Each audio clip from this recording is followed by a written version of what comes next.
Now then, what I was going to talk about is what I would call biker behavioural science. Now that's the least stupid title I could come up with, but what I mean is when one biker meets another. Now I don't mean two bikers sitting in a pub arguing over whose bike's faster than the others. Now what I mean is, you know, a solo rider out on the road, whether he's just going to work or off to meet his mate or off to a ride, it's just two bikers coming across each other. Now, not always, but a lot of the time, these two bikers will display a certain pattern of behaviour during their brief encounter on the road. Very on in my biking days, you know, I noticed this pattern almost to the point now where, you know, when I happen to come across another bike on the road within a very short distance, you know, I can predict the way he's going to behave.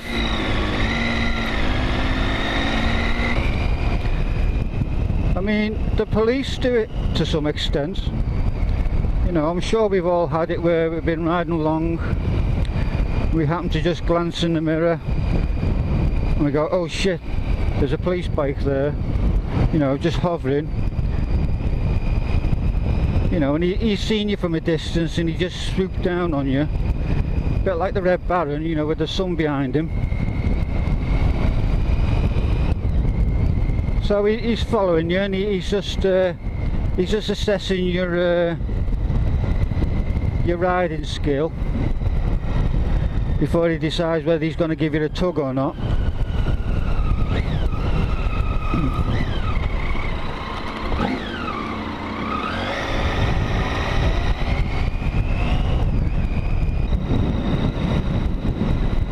Now, in some respects, I think bikers behave like dogs when they meet on the road.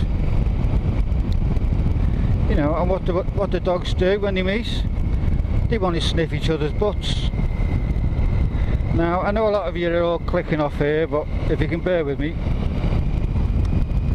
So, you happen to be riding along and you see another biker, and naturally you want to catch him up and see what bike he's got, maybe have a chat at the lights. And that's fair do, you know, you want to sniff his butt, you want to catch him up.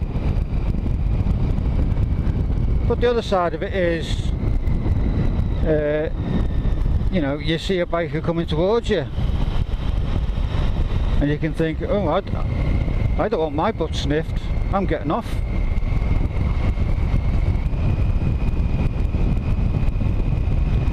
So during this little encounter, there can be other factors that come into it that will affect the outcome. Now that can be things like cost of the bike, or the size of it, or the experience level of one of the riders. But for now, let's just call it big bike, little bike. So little bike's going along and he sees big bike in front and he decides, oh, I'm going to catch him up. I'd like to say hello or see what bike he's on.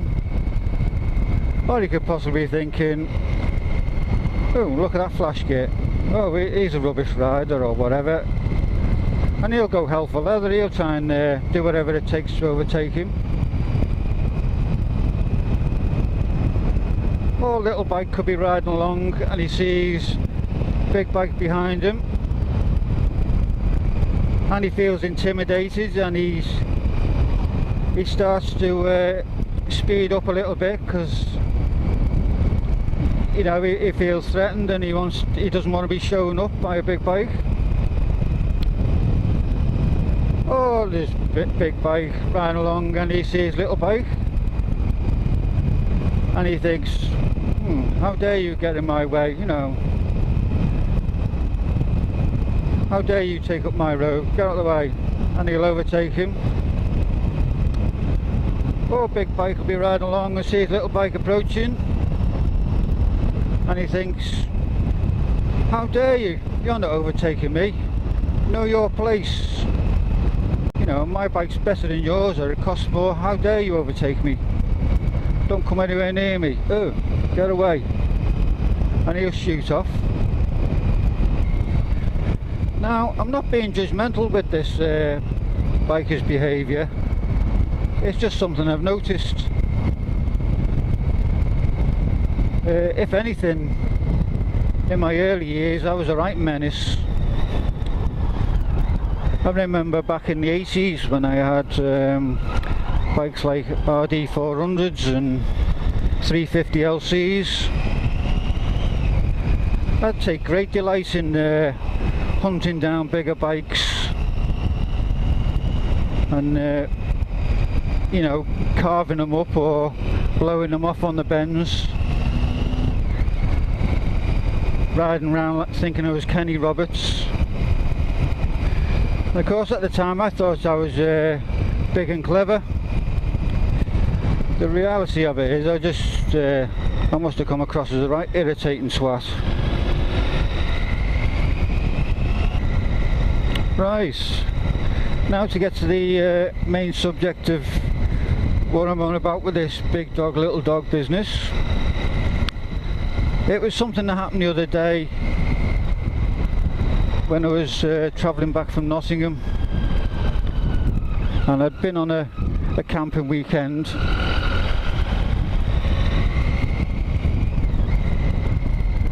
and I thought, oh, it's a nice day, I'm going to stay off the motorway and I'm going to do the A roads, you know, do some twisties.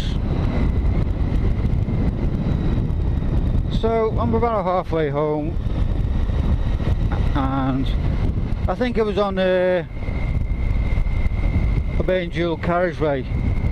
Anyway, I saw this big bike behind me.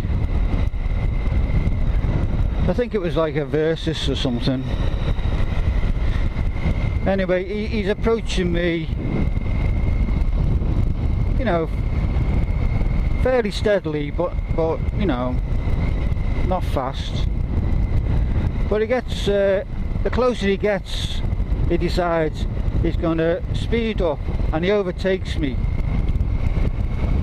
Now he overtakes me at like warp factor 9. But not only that, he throws in a little cut up just for good measure.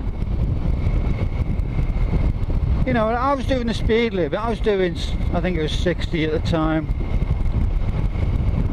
So he overtakes me at excessive speed, nearly clips my mirror, and then he bombs off into the distance. And I think, you wanker, there's absolutely no need for that. So he's obviously sat behind me, and he's realised I was on a little bike. Well, I was on my 400 at the time. But yeah, it's a little bike. So he's obviously sussed me out, and then he's decided he's going to do a big overtake and try and make me look insignificant. So anyway, I'll let it go, and I'll just carry on my way.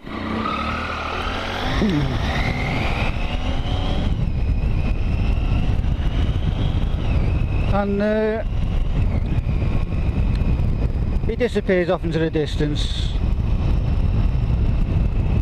But within you know, a few miles, because there's all little villages and towns, and the traffic is congested in places, and there's traffic lights, I start to catch him up. I mean, I don't hang around, so you know, I'm making progress. So I'm starting to gain on him.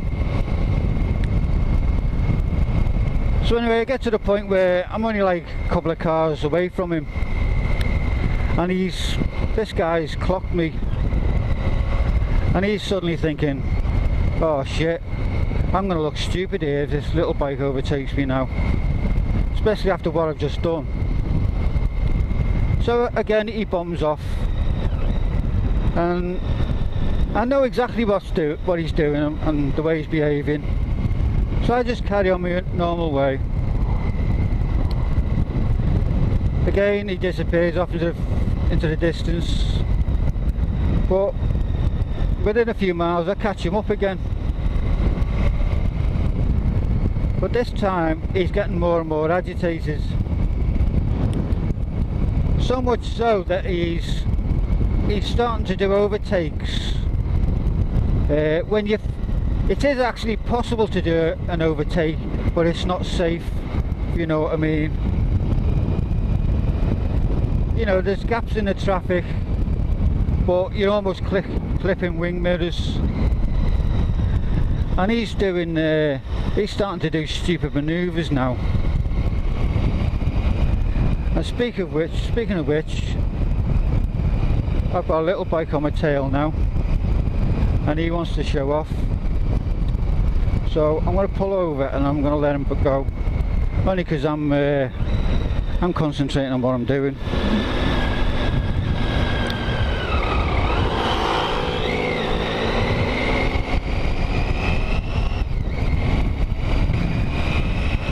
This guy in front on the Versus, yeah, he's got a big bike and he's got all the gear on, you know, he's got his showy helmet on,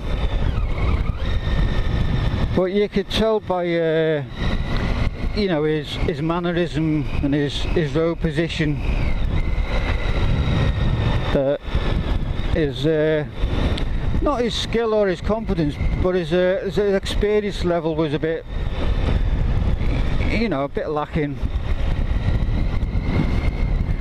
And it got to the point where he's so agitated